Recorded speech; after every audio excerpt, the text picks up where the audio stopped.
Captain Lee Do-hyun stared at the empty space where Station Kepler used to be.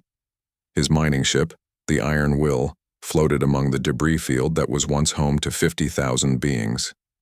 Metal fragments and frozen atmosphere crystals drifted past, the viewports like deadly snow. "Sir, we're picking up distress signals from the inner system," reported his communications officer, a blue-skinned Vielthan named Zephys. The alien's large eyes glowed with fear. "The evacuation fleet, they're gone." Do-hyun felt his stomach drop. 3 days ago, the Federation had received the first reports of something new, something that ate entire star systems. The brass had called it the Void Swarm, and every ship in the sector was ordered to evacuate immediately. But Do-hyun's crew had been deep in the asteroid belt, mining rare metals. By the time they got the message, it was too late. "How many ships made it out?" asked Dr. Park Soo-min from her station near the back of the bridge. She was the only other human on the ship, a xenobiologist who studied alien life forms. Her black hair was tied back in a tight bun, and her dark eyes showed the same worry that Do-hyun felt. "None, Doctor," Zephys whispered. The fleet was consumed. Engineer Kim Woo-sung looked up from his repair console. He was a stocky man with calloused hands who could fix anything that broke. "Captain, we need to talk about our options. We don't have enough fuel to reach the next system, and our jump drive is still broken from that asteroid collision last week." Do-hyun nodded slowly. They were trapped. The Iron Will was a tough ship, but it was built for mining, not fighting. It had thick armor and powerful engines, but only basic weapons. Against whatever destroyed an entire evacuation fleet, they had no chance. "Sir," called out Ensign Torres, the human navigator, "I'm detecting movement on the edge of the system. Something big is coming."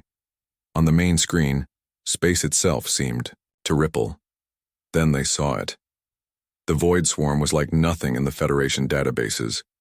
It wasn't ships or creatures in the normal sense. It was a living darkness that moved between the stars, consuming everything in its path. Planets, moons, even the space stations vanished into the hungry void. "All hands prepare for emergency jump," Do-hyun ordered. "Woo-sung, I don't care if the drive isn't ready. Make it work." "Sir, I need at least 20 minutes to—" "We don't have 20 minutes." The swarm moved faster than anything they had ever seen. It flowed through space like black water, reaching toward them with tendrils of pure darkness. Where it touched, reality seemed to bend and break. Dr. Soo-min was scanning the approaching threat with every sensor the ship had. "Captain, this is impossible. The readings don't make sense. It's like the swarm exists in multiple dimensions at once." "Can we fight it?" Do-hyun asked, though he already knew the answer. "The Federation's most advanced weapons barely scratched it," Soo-min replied. "Our mining lasers won't even—" She stopped suddenly, staring at her readings. "Wait. Something's wrong." "Wrong how?" "It should have detected us by now. Every report says the swarm can sense any living thing from light years away. But it's moving past us like we're not even here." Do-hyun looked at the screen again.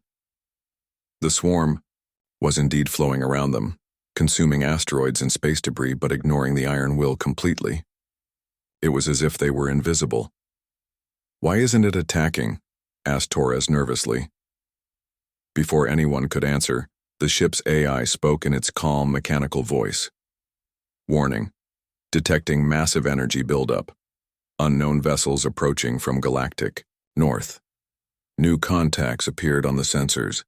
These were ships, but unlike any in Federation space, they were huge, angular things that looked like they were carved from black crystal. They moved with perfect formation, cutting through the swarm like knives through water. "Those must be the things the swarm is running from," Soo-min said quietly. As they watched, the newcomers opened fire on the swarm. Beams of silver light tore through the darkness, causing it to writhe and retreat. But the swarm fought back, sending waves of energy that would have destroyed any Federation ship. The crystal vessels absorbed the attacks without slowing down. "Recording everything," Soo-min muttered, her hands flying over her console. "This is incredible. These beings are actually winning against the swarm." One of the crystal ships broke formation and headed straight for the Iron Will. Do-hyun felt sweat running down his back. "Shields up, all weapons ready." Sir, our weapons won't even dent that thing, Wusung said. I know, but we go down fighting. The alien ship stopped just outside weapons range. For long seconds, nothing happened. Then a voice filled the bridge. It spoke in perfect Federation standard, but the tone was cold and emotionless. Unknown vessel, you will surrender immediately. Resistance will result in harvest. Harvest? Torres whispered. Dr. Suman's face had gone pale. Captain, I'm reading their ship's energy signature. It matches some very old Federation records. These are harvesters. They're the ones who destroyed the Centauri colonies 300 years ago. Do-hyun remembered the stories. The harvesters had appeared without warning, destroyed everything they found, then vanished. No one knew where they came from or what they wanted. Now they were back. This is Captain Lee Do-hyun of the Federation vessel Iron Will, he said into the comm. We are a civilian mining ship. We have no quarrel with you. Your species classification is unknown. You will be collected for study. Comply or be destroyed. That was when something strange happened. Commander Shin Mirai's voice crackled over the emergency channel.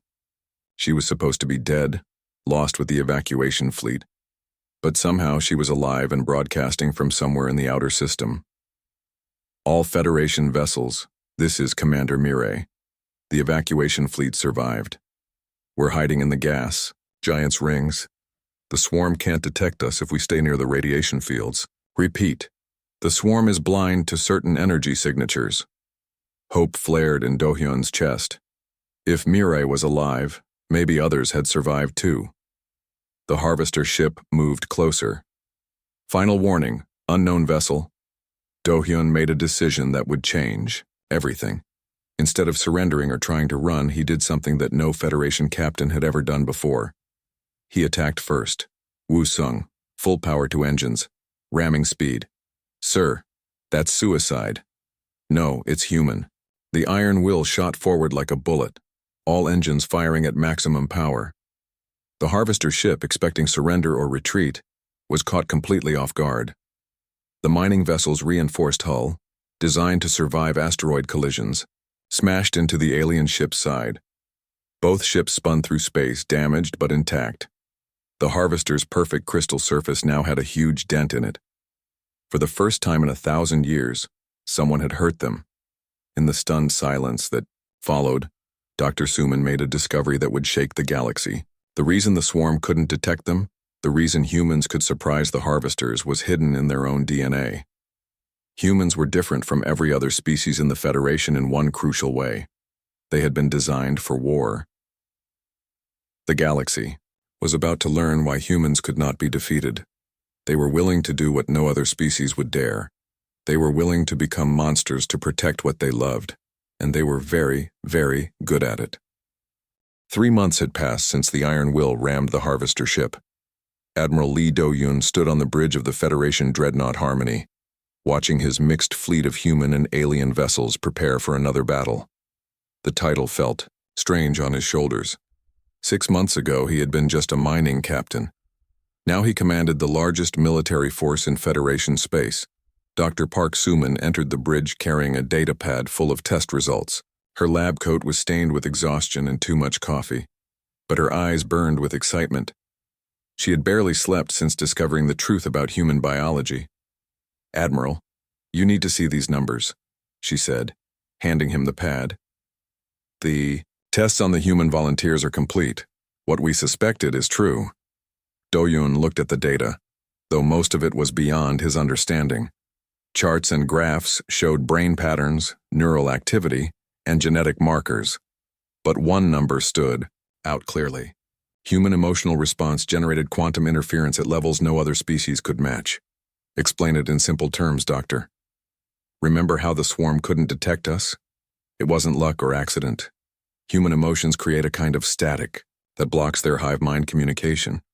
When we get angry, scared, or determined, we become invisible to them. On the other side of the bridge, engineer Kim Woo-sung was installing his latest modification to the ship's weapons.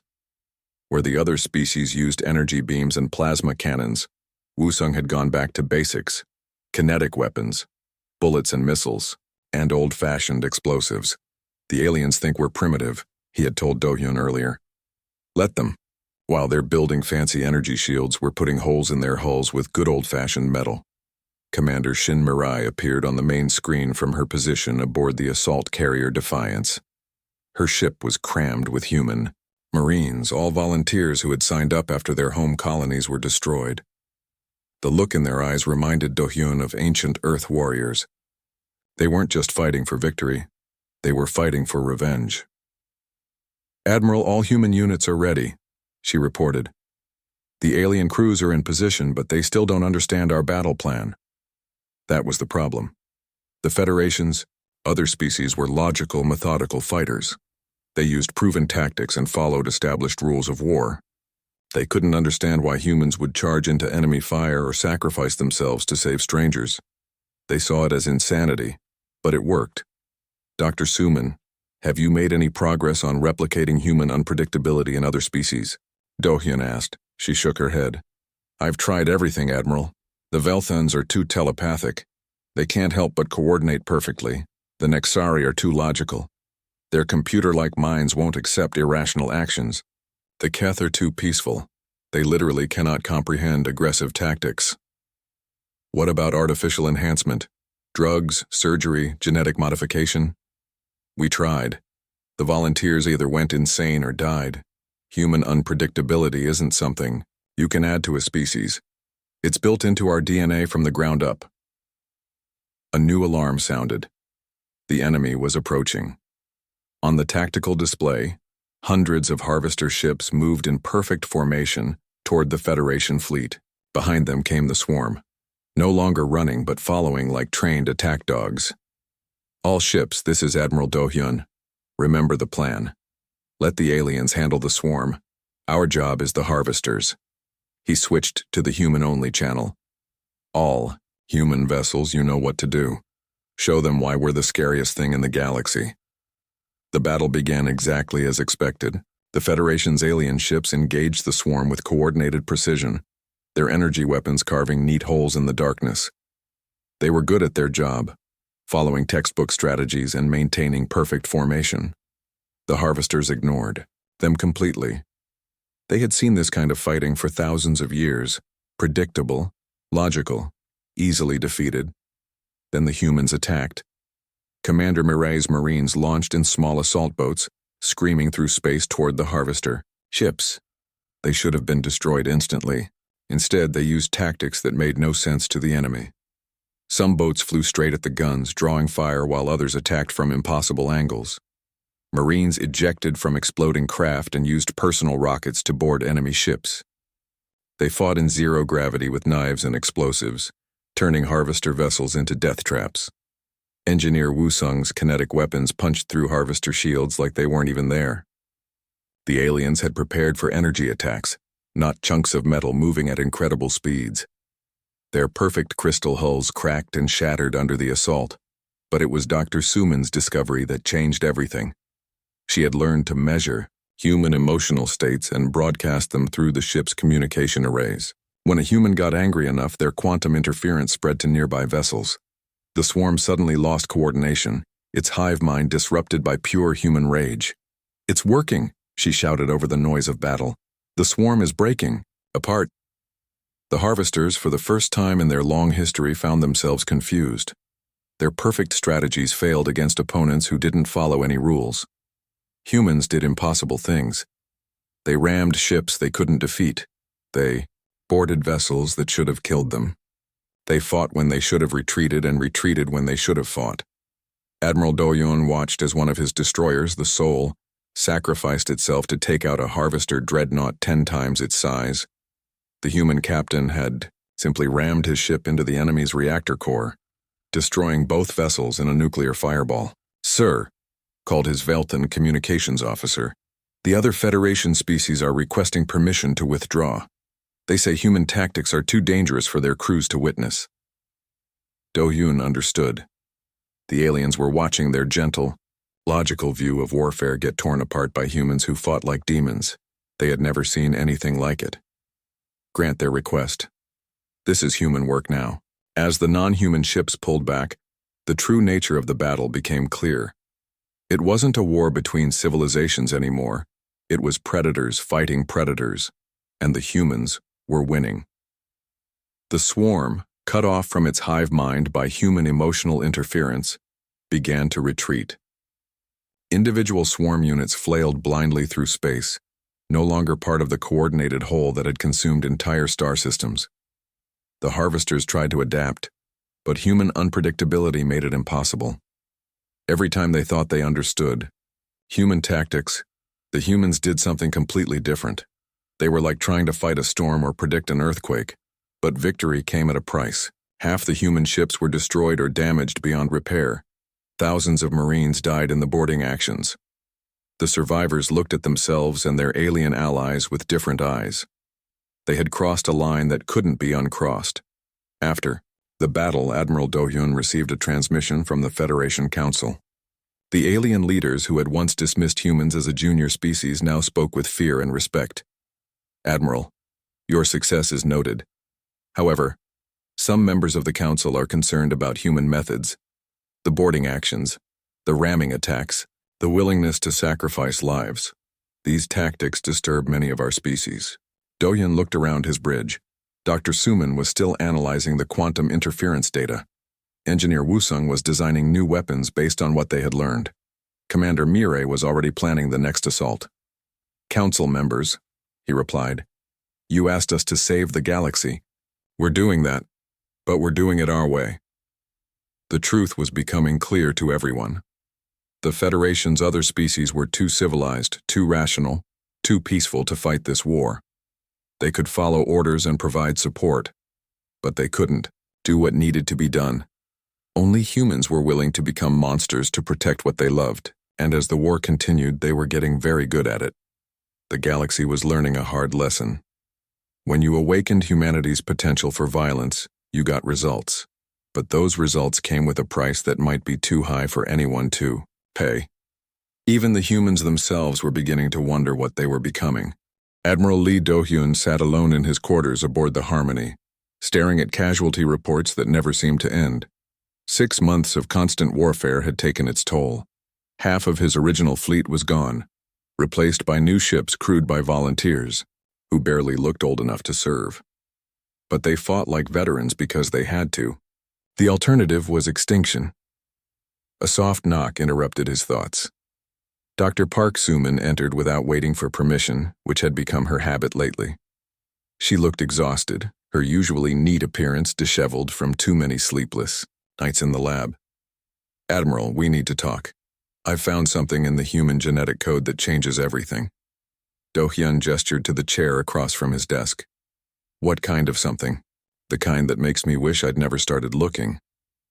She activated her datapad and showed him a complex genetic map. "Remember how humans can generate quantum interference that disrupts the swarm? I've been trying to understand why we're the only species with this ability." "And?" "We didn't evolve naturally, Admiral. Someone made us." The words hung in the air like a physical weight. Do-hyun had suspected something like this, but hearing it confirmed was different. "Made us how?" "Genetic. Engineering on a massive scale. Whoever did this was incredibly advanced, far beyond anything the current Federation can achieve. They took base human DNA and modified it for one specific purpose." She paused, clearly struggling with what she had discovered. "We were designed to be weapons, Admiral. Living weapons created to fight the harvesters." Before Do-hyun could respond, alarms began blaring throughout the ship. The tactical display showed contacts approaching fast from the edge of the system. But these weren't harvester ships or swarm entities. These were something else entirely. Engineer Kim Woo-sung's voice crackled over the intercom from the engine room. "Admiral, I'm reading energy signatures I've never seen before. Whatever's coming, it makes the harvesters look like children with toys." On the bridge, Commander Shin Mirai appeared on the main screen from her flagship. Her assault carrier had taken heavy damage in the last battle, but she had refused to stand down for repairs. "Sir, my scouts are reporting massive ships dropping out of hyperspace. They're bigger than anything we've faced." The main display showed them clearly now. Ships that stretched for kilometers, built like moving cities. They were black as space, itself covered in structures that pulsed with inner light. Unlike the crystal geometry of harvester vessels, these looked organic, grown rather than built.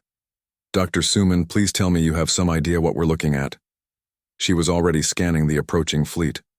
Admiral, these match some very old Federation records. Archaeological sites with similar energy signatures, I think.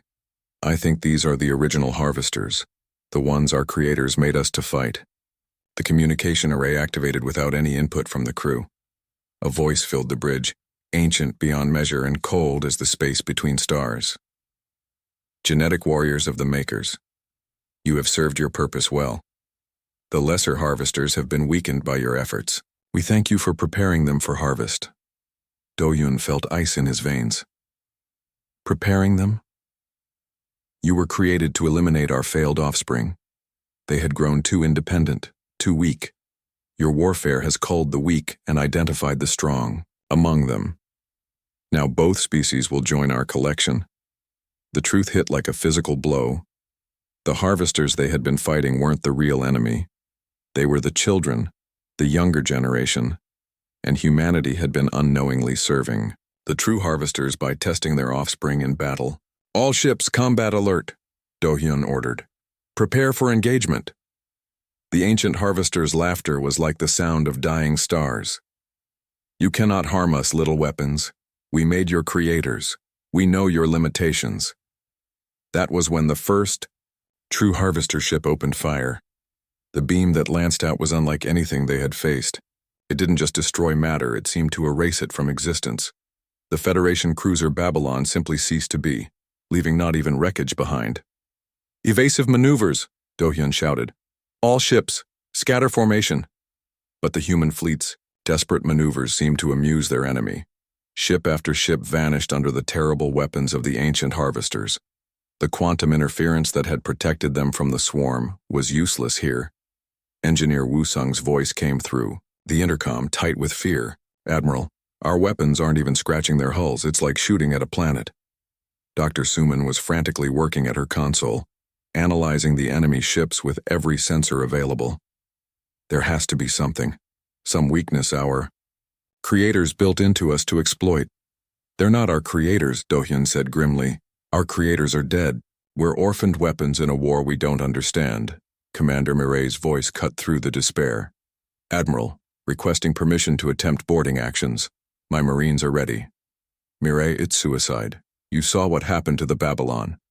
Sir, we're dying anyway. Let us die doing what humans do best. Do-Hyun looked around his bridge. His crew, human and alien alike, were preparing for death with quiet dignity.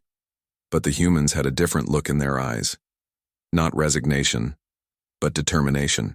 They weren't going to die quietly. Permission granted, Commander. All human vessels prepare for final assault. If we're going to lose, we make them remember us. What followed was the most desperate battle in human history. Marine assault boats launched from every human ship, streaking toward the ancient harvester, vessels like angry hornets. Most were destroyed before they could reach their targets, but some got through. The Marines who made it aboard found ships that were more biological than mechanical. Living corridors that responded to their presence. Walls that bled when cut. Weapons that screamed when fired. The ancient harvesters had turned their ships into extensions of themselves. But the Marines adapted. They always did. They used explosives to collapse living passages. They poisoned the ship's bloodstream with chemical weapons. They fought through creatures that defied description, driven by pure human stubbornness. Engineer Woo-Sung managed to board one of the smaller vessels with a demolition team. What they found changed everything. The ship wasn't just alive. It was in pain. The ancient harvesters had enslaved entire species, turning them into components of their vessels. The walls were made of thinking, feeling beings forced into permanent servitude. Admiral, Woo-Sung's voice came through the comm, filled with horror and rage. These things aren't just killers, they're slavers. Everything on this ship used to be someone else, someone who could think and feel and dream. That was when humanity's true nature revealed itself. The discovery that the enemy used enslaved beings as ship components triggered something deep in human psychology. The same instinct that had driven them to fight impossible odds now focused into pure, directed fury. Dr. Suman's readings went off the scale as human emotional response spiked beyond anything she had recorded. The quantum interference that had only disrupted swarm communications now began affecting the harvester ships themselves. The enslaved beings that formed their vessels began to remember who they had been. "The ships are fighting back against their masters," she shouted. "The quantum interference is breaking the control systems." Across the battle, harvester vessels began to convulse as their enslaved components rebelled. Organic corridors sealed themselves to trap their oppressors. Weapon systems turned on their own ships. The ancient harvesters found themselves fighting not just humans but their own vessels. Commander Mireille led her Marines through the chaos, hunting the harvester crew with methodical precision. They had expected to face advanced aliens. Instead, they found beings so old and corrupt that they had forgotten what it meant to fight for themselves. The harvesters had grown soft in their millions of years of dominance, used to easy victories over helpless prey. They were not prepared for humans. The battle turned into a nightmare for the ancient enemy. Their technological superiority meant nothing when their ships rebelled. Their vast experience was useless against opponents who fought like cornered animals. For the first time in their existence, they faced a species that refused to be harvested, but victory came at a terrible cost. Most of the human fleet was destroyed. Thousands of Marines died in the boarding actions. The survivors were changed, marked by what they had seen and done. They had looked into the face of ultimate evil and fought it to a standstill. As the surviving harvester ships retreated into hyperspace, Admiral Dohyun surveyed the wreckage of his fleet. They had won, but barely, and the enemy would be back, prepared for human tactics. "Dr. Suman," he said quietly, "how long do we have?" She was still analyzing the data from the battle. "Based on their retreat pattern and the damage we inflicted, maybe 6 months before they return in greater numbers." "Can we stop them?" "Not as we are now. But Admiral, the genetic modifications in human DNA go deeper than I initially realized. There are dormant sequences, activation codes built into our very cells. I think our creators left us a way to become something more than human."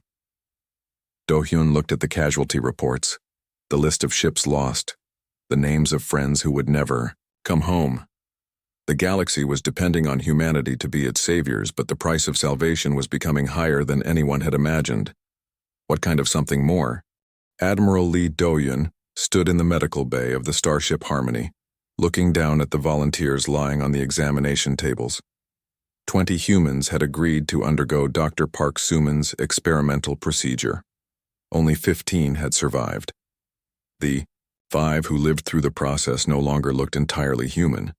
Their eyes had changed, becoming sharper and more focused. Their reflexes were impossibly fast, and they moved with a fluid grace that seemed almost predatory. Most disturbing of all was their emotional control. The enhanced, as they called themselves, showed no fear, no hesitation, no mercy. The genetic activation was successful, Dr. Suman explained, though her voice carried no pride.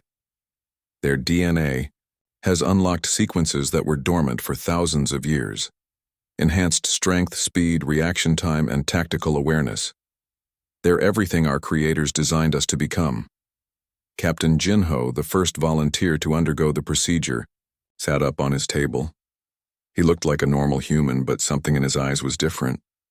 Older, colder. "Admiral, we need to discuss deployment strategies.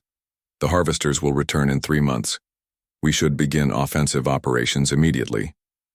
Do-hyun noticed that Jinho no longer called him Sir, or showed any of the normal deference of military protocol. The enhanced respected authority, but only when it made tactical sense. Engineer Kim Woo-sung entered the medical bay carrying a weapon that made everyone step back. It was sleek and black, shaped like no gun anyone had ever seen. Energy crackled along its surface in patterns that hurt to look at directly. "Admiral, the enhanced weapons are ready, based on harvester technology we captured, but modified with human improvements. They're more efficient than anything the enemy has." He handed the weapon to Captain Jinho, who took it with the familiarity of someone who had been born holding it. What does it do? Do-hyun asked. It doesn't just kill, Jin-ho answered before Woo-sung could speak. It erases. Completely. No trace. No recovery. No possibility of resurrection or restoration. When we shoot something with this, it stops existing in any meaningful way. The casual way he said it sent chills through the room. The old Jin-ho would have been horrified by such a weapon. The enhanced version saw it as simply another tool. Commander Shin Mirai appeared on the communication screen from her position on the assault carrier Defiance. She had also undergone the enhancement process, and the change in her was even more dramatic. Where she had once been passionate and emotional, she now spoke with the cold precision of a computer. Admiral, the enhanced units are ready for deployment. We have identified 17 critical harvester positions based on their retreat patterns. Simultaneous strikes will cripple their ability to coordinate a return offensive. Mirai, those positions are deep in unexplored space. It would take months to reach them with conventional ships. We're no longer using conventional methods, Admiral. The enhanced don't require life support, food, or rest in the traditional sense. We can survive in space indefinitely and travel in modified torpedo casings at near light speed. Transit time to target: 6 weeks. Do-hyun felt the room grow colder. You're talking about launching yourselves across the galaxy in what amounts to coffins. We're talking about winning the war, Captain Jin-ho corrected. Human concerns about comfort and safety are irrelevant when faced with species extinction. Dr. Suman stepped forward, her face pale. Admiral, there's something else you need to. No. The enhancement process is irreversible. The volunteers knew this, but I don't think they understood what it meant. They're not just physically different. Their entire psychological structure has changed.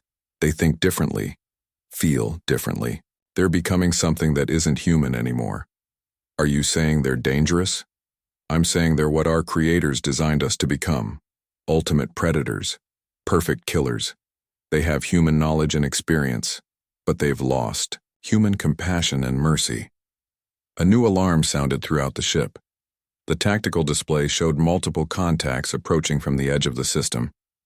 But these weren't harvester ships. They were Federation vessels, and they were running.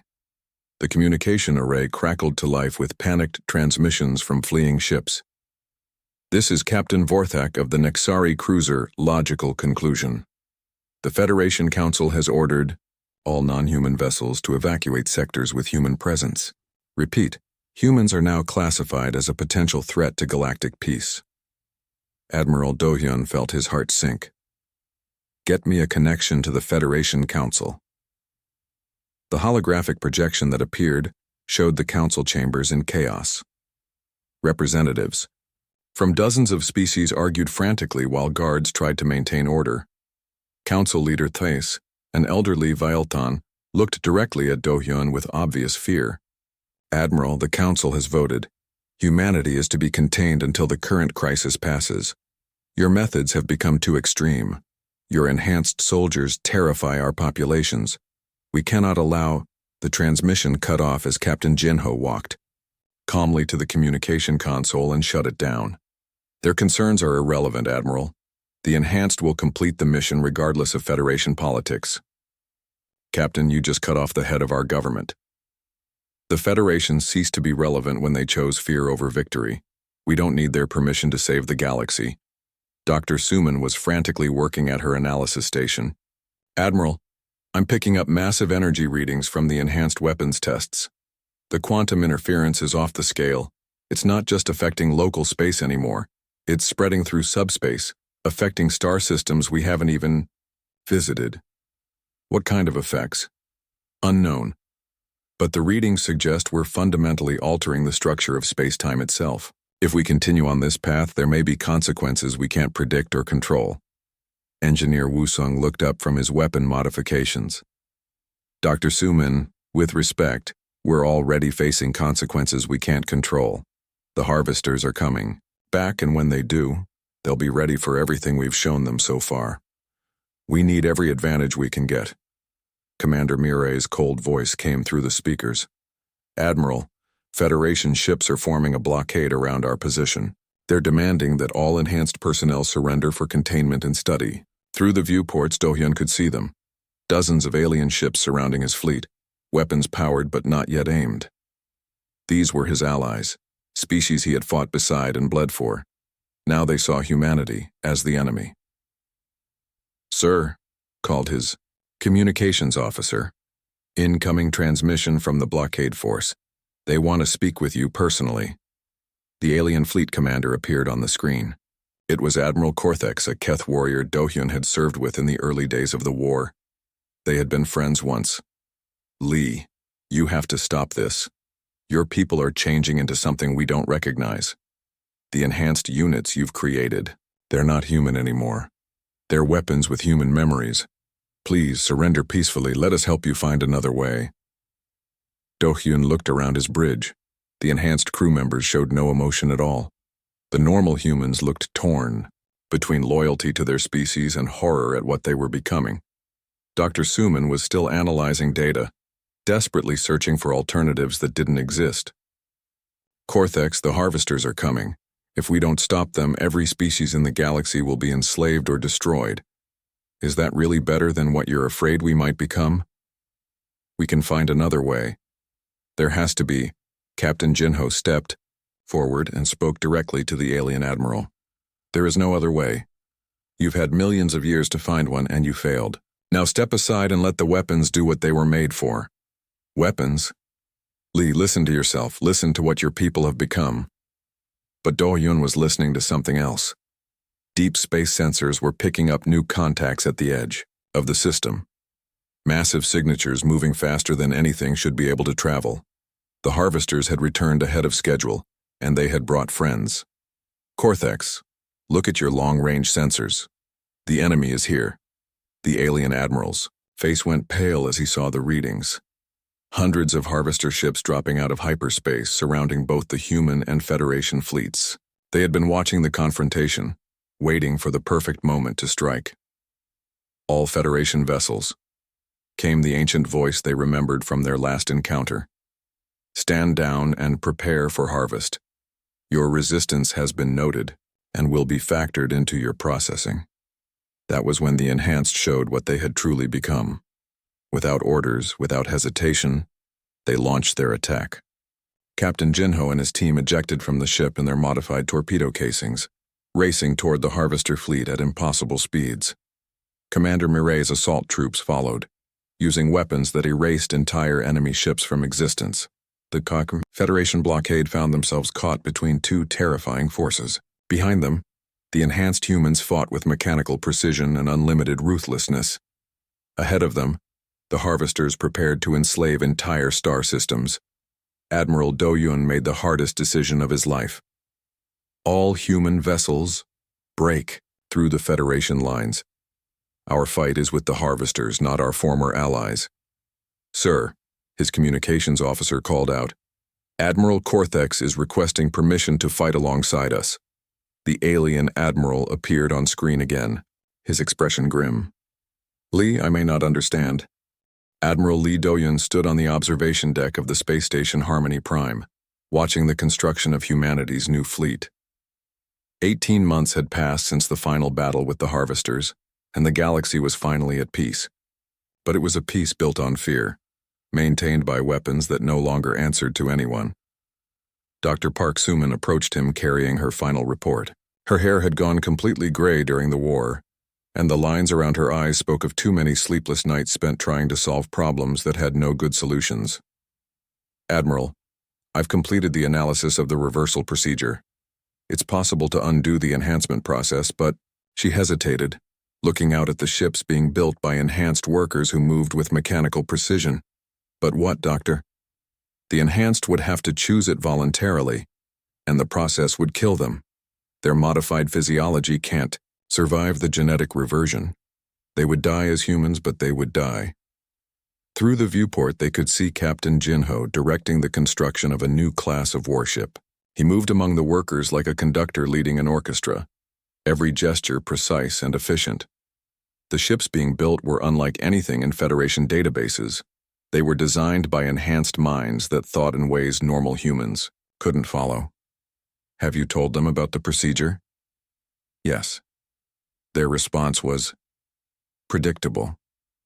They see no logical reason to choose death over continued existence.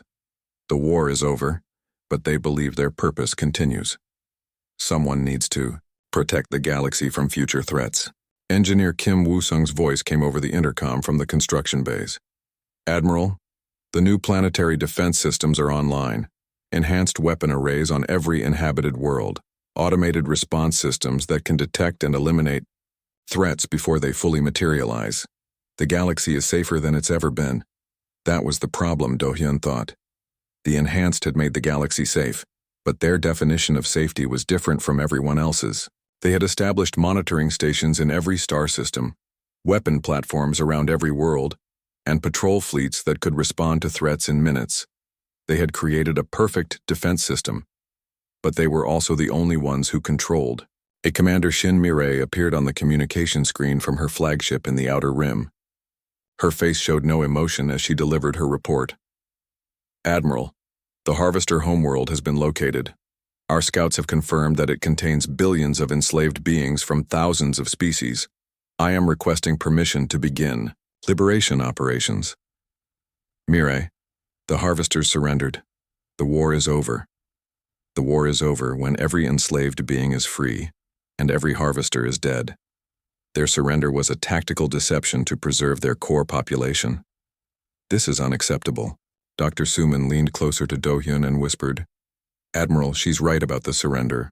The Harvesters did offer to share their technology in exchange for mercy, but the Enhanced rejected the offer. They want total victory. On the screen, Commander Mireille continued her report. The Enhanced Council has voted. Operation Final Solution will begin in 72 hours. We will sterilize the Harvester homeworld and free their slaves, regardless of Federation objections. The Federation hasn't objected because they're too afraid to object, Do-hyun said quietly. Mireille, you can't just decide to commit genocide, even against the Harvesters. Admiral, with respect, the Enhanced no longer recognize Federation authority over matters of galactic security. We were created to eliminate the Harvester threat. We will complete that mission. The transmission ended, leaving Do-hyun and Dr. Suman alone on the observation deck. Below them, the Enhanced continued their work with inhuman efficiency. Ships were built, weapons were tested, and patrol routes were planned. The galaxy was being turned into a fortress, and humanity was both its protector and its prisoner. Doctor, what have we done? We won the war, Admiral. But we lost ourselves in the process. A new alarm sounded, but it wasn't a battle alert. It was an incoming message from the Harvester homeworld. Dr. Suman activated the communication array, and the ancient voice they knew so well filled the room. Humans of the Enhancement, we offer final terms. Accept our complete surrender and technological knowledge, and we will cease all hostile actions. Continue your planned assault, and we will activate the Omega Protocol. Do-hyun felt ice in his veins. What's the Omega Protocol? The Harvester's laughter was bitter. Your creators were thorough in their weapon design, but they were not the only species to create living weapons. We too have made tools of flesh and spirit. If we are to die, we will ensure that our killers die with us. The transmission showed images from deep space. Ancient structures the size of moons covered in organic growths that pulsed with malevolent life. These weren't ships or weapons in any conventional sense. They were living nightmares created by a species facing extinction. The Omega entities were our final creation before we became what you know us as today. They exist for one purpose: to consume genetic warriors like yourselves. Your enhancement makes you visible to them across any distance. They will hunt your species through space and time until every last human is dead. Dr. Suman was frantically analyzing the sensor data. Admiral, these things are massive. Each one is the size of a small planet, and they're moving toward our space, but more importantly, they're specifically designed to track and kill enhanced humans. Captain Jinho's voice came through the intercom with its usual mechanical calm. Admiral, the Enhanced Council has reviewed the Harvester threat. The Omega entities do not change our operational parameters. We will destroy them as we have destroyed all other obstacles. Jinho, you don't understand. These things were made specifically to kill enhanced humans. They might actually succeed. Then we will die completing our mission. This is acceptable. That was when Dohyun realized the full scope of what they had unleashed. The Enhanced weren't just willing to die for victory, they preferred it. Death in service of their purpose was more appealing to them than continued existence in a peaceful galaxy. Doctor, Suman grabbed his arm. Admiral, I have an idea. It's desperate and probably won't work, but it might be our only chance. What kind of idea? What if the Enhanced chose to reverse the enhancement process not to save themselves, but to save everyone else? If they die, as humans, their genetic signatures would disappear. The Omega entities would have nothing to track. Dohyun stared at her. You want them to commit suicide to save the galaxy they've already saved? I want them to choose to be human one last time. The conversation that followed was unlike anything in military history. Admiral Dohyun gathered the Enhanced leaders and explained the situation. Captain Jinho, Commander Mirai, and the other Enhanced listened with their usual mechanical attention. So you see, Dohyun concluded, the Omega entities will hunt Enhanced, humans forever. The only way to stop them is to eliminate the Enhanced genetic signature completely. Captain Jinho considered this for exactly 3.7 seconds. Admiral, your proposal has merit. The Enhanced have completed their primary mission of defeating the Harvesters. Preventing future threats to humanity is a logical extension of our purpose. You're talking about dying, Jinho. We're talking about completing our purpose. The Enhanced were created to save humanity and the galaxy. If our death accomplishes this more effectively than our continued existence, then death is the optimal solution. Commander Mirai's image appeared on the screen from her flagship. Admiral, the Enhanced Council has reached unanimous consensus. We will accept the genetic reversal procedure and die as humans rather than live as weapons that endanger the species we were created to protect. Dr. Suman looked stricken. I never wanted this. I created the procedure as an option, not as a sentence. Doctor, Captain Jinho said gently, showing the first hint of human emotion he had displayed since his enhancement. You gave us the chance to choose how our story ends. We choose to end it as humans. The final battle was unlike any other in the war. The Enhanced didn't fight the Omega entities directly. Instead, they used their ships and weapons to drive the creatures toward a prepared position near the galactic rim. Then, one by one, they underwent Dr. Suman's reversal procedure. As each Enhanced human died and was reborn as a normal human in their final moments, their genetic signature vanished. The Omega entities, no longer able to track their prey, turned on each other in confusion and rage.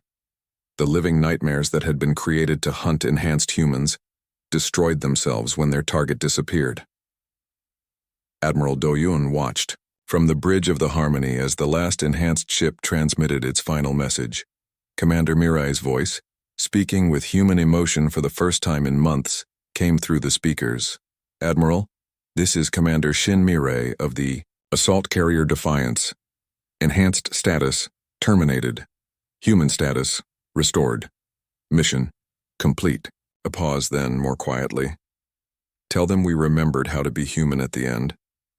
The explosion that followed lit up half the galaxy. The Enhanced had rigged their ships to detonate when the reversal process was complete, taking the remaining Omega entities with them into death. In the aftermath, the galaxy slowly began to heal. The Federation reformed with new respect for human sacrifice and determination. The automated defense systems left by the Enhanced were gradually shut down,